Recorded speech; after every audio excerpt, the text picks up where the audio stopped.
ईश्वर प्रकट हुआ या प्रकट होगा या प्रकट होता है, वह महापुरुष के अंदर ये पुस्तक ही गीता नहीं है। जब भगवान गीता बोलने वाला खुद प्रकट हो गया और आदेश दे रहा है, तो जो भगवान की वाणी गीता है वो भगवान स्वयं बोल रहा है उस महापुरुष से। तो जैसे श्लोक लिखा है उस श्लोक का अर्थ वही परमात्मा जो हजारों वर्ष पहले भगवान कृष्ण ने बोला, करोड़ों वर्ष पहले वेदों में बोला, उसी ईश्वर ने पूज्य स्वामी जी को आदेश दिया, एक एक श्लोक का अर्थ स्पष्ट किया, और उसी का नाम यथार्थ गीता है। अब देखते हैं गीता के अनुसार गुरु कौन है, गीता के अनुसार भजन की विधि क्या है, कैसे कोई सदगुरु बनता है। हा?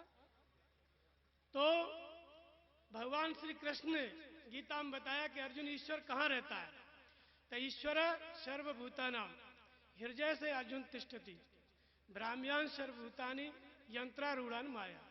ईश्वर संपूर्ण प्राणियों के हृदय देश में रहता है। अब जितनी गीताएं हैं श्लोक तो यही है, लेकिन सब लोग अपने अपने संप्रदाय की पुष्टि के लिए अपना अपना मंदिर बना लिए और कहते हैं कि ईश्वर बाहर है, और भगवान कृष्ण कहते हैं कि ईश्वर मनुष्य के हृदय में है। और ईश्वर मनुष्य के हृदय में है तो हम शरण किसकी जाएं। और जो भगवान कृष्ण खड़े हैं अर्जुन के सामने, वो कहां पर रहते हैं, तो उन्होंने अपना परिचय दिया कि अर्जुन मैं कहां रहता हूं, तो सर्वस्व चाहम हृदय सन्निविष्टो, मैं भी संपूर्ण प्राणियों के हृदय में रहता हूं, ईश्वर भी संपूर्ण प्राणियों के हृदय में रहता है।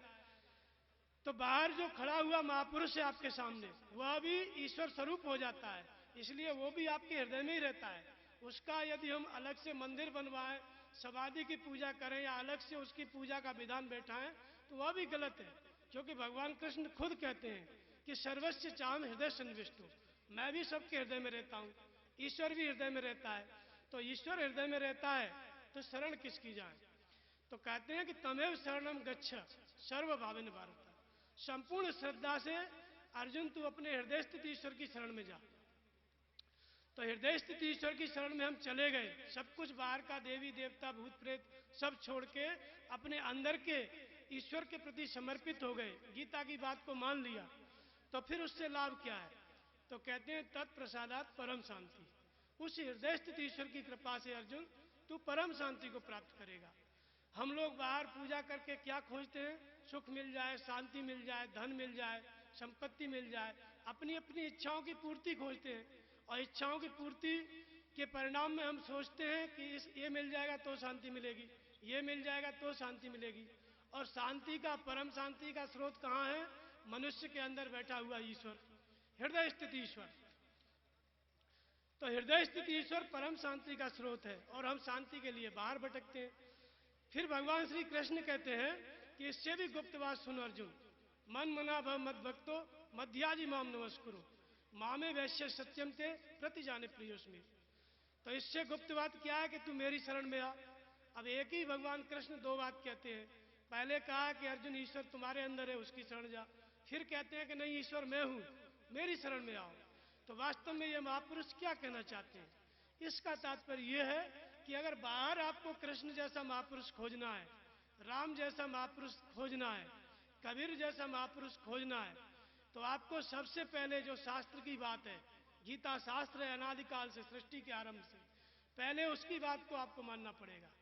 अगर गीता कहती है ईश्वर हृदय में है, तो आप तुरंत उसको सुन के पढ़ के अपने हृदय में श्रद्धा को स्थिर कर लो। और हृदय में जब श्रद्धा स्थिर हो जाएगी, तो जब हृदय में श्रद्धा स्थिर हो जाएगी, उसके पश्चात जो हृदय का ईश्वर है वही आपको बताएगा कि बाहर कृष्ण के जैसा महापुरुष कौन है, राम के जैसा महापुरुष कौन है। तो हृदय में श्रद्धा स्थिर करके हमको फिर क्या करना है, तो भगवान श्री कृष्ण ने कहा कि ओमित्य का अक्षरम ब्रह्म व्याहरण माम अनुस्मरण, श्रद्धा हृदय में स्थिर करें और ओम का जप करें। तो जैसा कि लोग प्रचलित है, लोग कीर्तन करते हैं हरे राम हरे कृष्ण, या और भी शंकर जी का, गणेश जी का, सबका कीर्तन करते रहते हैं, वो कीर्तन भी सही है, प्रारंभिक स्टेज है, परंतु जिसका कीर्तन करते हैं आप रात भर कीर्तन करो, कोई नहीं दिखाई देगा, न कोई मिलेगा, न कोई मार्गदर्शन करेगा। रात भर कीर्तन कीजिए, सुबह न कृष्ण है न राम है, कुछ नहीं है। लेकिन भगवान कृष्ण कहते हैं कि मैं संपूर्ण प्राणियों के हृदय में हूं, और हृदय में रह करके क्या करता हूं, मत स्मृति ज्ञानम अपोनम च, मैं अपने स्वरूप की स्मृति दिलाता हूं, मैं मनुष्य जब मेरे प्रति श्रद्धावान होता है, हृदय स्थित ईश्वर को मानता है, तो मैं प्रेरणा करके बताता हूं कि हृदय में किस प्रकार है, मैं कैसे रहता हूं। और यहां रात भर कीर्तन चलेगा और कोई मार्गदर्शन नहीं। इसका अर्थ यह है कि शास्त्र विधि से रहित होकर के हम भजन करते हैं। शास्त्र विधि क्या है? गीता क्या कहती है कि ईश्वर हृदय में है, तो हृदय में अपनी श्रद्धा में स्थिर करना चाहिए। तो कैसे नाम जपें तब हृदय स्थित ईश्वर हमारे अंदर प्रकट हो जाए? तो ओमित्येकाक्षरम ब्रह्म। ओम का अर्थ क्या होता है? ओ माने वह परमात्मा, अहम माने आप स्वयं, जिसका निवास आपके अंदर है। अर्थात ओम माने कोई अलग से ईश्वर नहीं है, आपका ही स्वरूप है। जो स्वरूप कृष्ण को प्राप्त हुआ, जो स्वरूप राम को प्राप्त हुआ, वो स्वरूप आपके अंदर भी है, उसी का नाम है ओम। वह अविनाशी तत्व आपका ही स्वरूप है। इसलिए अपने अंदर श्रद्धा स्थिर करें और ओम का जप करें। तो ओम का जप किस तरह से करेंगे तब अंदर का भगवान प्रकट होगा? तो भगवान श्री कृष्ण ने कहा है कि अपाने जुह्यति प्राणम, प्राणे अपानम तथा परे, प्राणापान गतिरुद्वा प्राणायाम परायण। अपान और प्राण, अपान माने जो श्वास बाहर जाती है, प्राण माने जो श्वास हमारे अंदर आती है। इसी प्राण और अपान पे हम नाम का जप करें। तो नाम का जप कैसे शुरू करेंगे? पहले बोल करके, जैसे ओम ओम, फिर धीरे धीरे मध्यम स्वर से खुद ही बोले, खुद ही सुने, दूसरा न सुने, फिर श्वास में। इस श्वास वाले जप को मंत्र कहते हैं, गुरु मंत्र कहते हैं, क्योंकि ये मन को अपने अंतराल में रोक लेता है। तो वास्तव में जब वैखरी और मध्यमा से जपते हैं तो हमारा मन रुक नहीं पाता है, लेकिन श्वास से जपते हैं तब क्यों रुक जाता है? तो श्वास में स्पष्ट करते हैं कि स्पर्शान कृत्वा बहिर्वायाम चक्षुश्चैवांतरे भृगो प्राणापान समायुक्ता नासाभ्यंतर चारण। तो बाहर के स्पर्शों को जब हम छोड़ देते हैं, जैसे स्पर्श का मतलब ये नहीं है कि हाथ ने स्पर्श कर लिया, आंख भी स्पर्श करती है देख करके, कान भी स्पर्श करता है सुन करके, त्वचा भी स्पर्श करती है।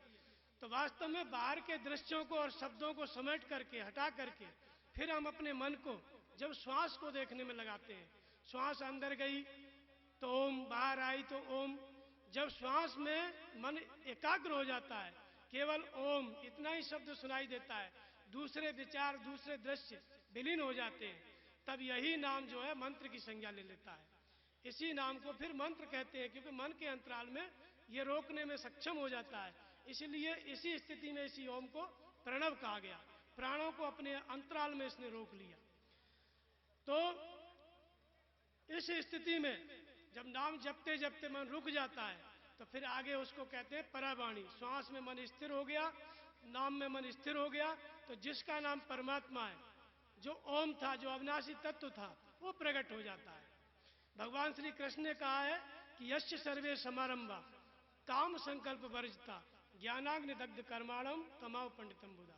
भली प्रकार से जो आरंभ की हुई प्रक्रिया, कौन सी प्रक्रिया आरंभ की थी? हृदय में श्रद्धा स्थिर किया था, नाम का जप आरंभ किया था, महापुरुष के स्वरूप का स्मरण शुरू किया था। ये प्रक्रिया चलते चलते ऐसी स्थिति में आ गई कि काम संकल्प वर्जिता, नाम का जप शेष रह गया, बाकी कामनाएं शांत हो गई। तब क्या निकलता है? ज्ञानाग्नि दग्ध कर्माणम, ज्ञान की अग्नि प्रकट होती है। ज्ञान की अग्नि का अर्थ होता है जिस परमात्मा को हम जानना चाहते थे। कहां से शुरू हुई जानकारी?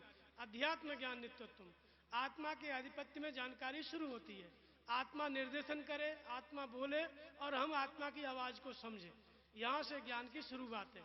और आत्मा के निर्देशन में समझते समझते, नाम जपते जपते जो आत्मा निर्देशन कर रहा है हमारे हृदय से, उसको प्रत्यक्ष देख लेना ज्ञान की पराकाष्ठा है। इसी को ज्ञान की अग्नि कहा गया। जिस परमात्मा को जानना चाहते थे वो प्रत्यक्ष हो गया, जो हमारे हृदय में था वो बाहर भी प्रकट हो गया, सर्वत्र ईश्वर दिखाई देने लग गया। तो ज्ञानाग्नि दग्ध कर्माणम, जहां सर्वत्र ईश्वर को देखा तहां शुभ और अशुभ जो कर्म थे वो जल गए। फिर ऐसी स्थिति वाले महापुरुषों को क्या कहा? तमाम पंडितम बुधा। ऐसी स्थिति महापुरुष में जो पहुंच गए, उन्हीं संतों को हमने तत्वदर्शी कहा, उन्हीं संतों को हमने बुद्ध कहा, तमाम पंडितम बुधा, क्योंकि उन्हें अपने स्वरूप का बोध हो गया, उन्हें अपनी आत्मा का बोध हो गया। किस तरह से? नाम जपते जपते और महापुरुष का, तत्वदर्शी महापुरुष का ध्यान करते करते। तो बोध स्वरूप महापुरुष जो हुए, उन्होंने कहा कि ये पंडित है, ये ज्ञाता है, जिसका नाम जप करते करते शुभ और अशुभ कर्म शांत हो गए, ज्ञान की अग्नि जिसमें प्रकट हो गई, वो तत्वदर्शी हो गया। तो वास्तव में इन्हीं को सदगुरु कहा। ऐसे ही महापुरुषों की पूजा इस संसार में होती है, जहां पर भी होती है। तो ऐसे महापुरुषों को कैसे हम पहचानें? तो हृदय में श्रद्धा स्थिर करें और फिर नाम का जप करें, तो आपके अंदर का जो ईश्वर है वही आपको 2-3 महीने में बता देगा कि आज इस धरती पर कृष्ण का स्वरूप कौन है, राम का स्वरूप कौन है। जब भगवान भीतर से प्रेरणा करे तब उसके प्रति आप समर्पित हो जाओ, फिर वो हो गए आपके कृष्ण, आप उनके अर्जुन। वहां से फिर गीता की जो वास्तविक उपदेश है, वास्तविक रामायण है, फिर वहां से शुरू होती है। तो इसलिए आप ही के हृदय में कृष्ण है।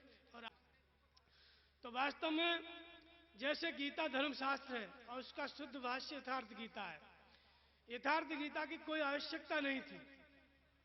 क्यों भगवान ने इसको लिख पाया? तो वास्तव में जब परमात्मा इस संसार में देखता है कि उसकी जो वाणी है, उसका जो उपदेश है मानव कल्याण के लिए, परमात्मा का जो आदेश है, जब लोग उसको समझ नहीं पाते या उसमें भ्रांतियां उत्पन्न हो जाती हैं, तो फिर किसी न किसी तत्वदर्शी महापुरुष को वह परमात्मा जो कि कण कण में व्याप्त है, प्रत्येक मनुष्य के हृदय में है, अपनी वाणी को, अपने आदेश को, अपने उपदेश को समाज में स्पष्ट करने के लिए चुनता है और फिर उसको आदेश देता है कि मेरी वाणी को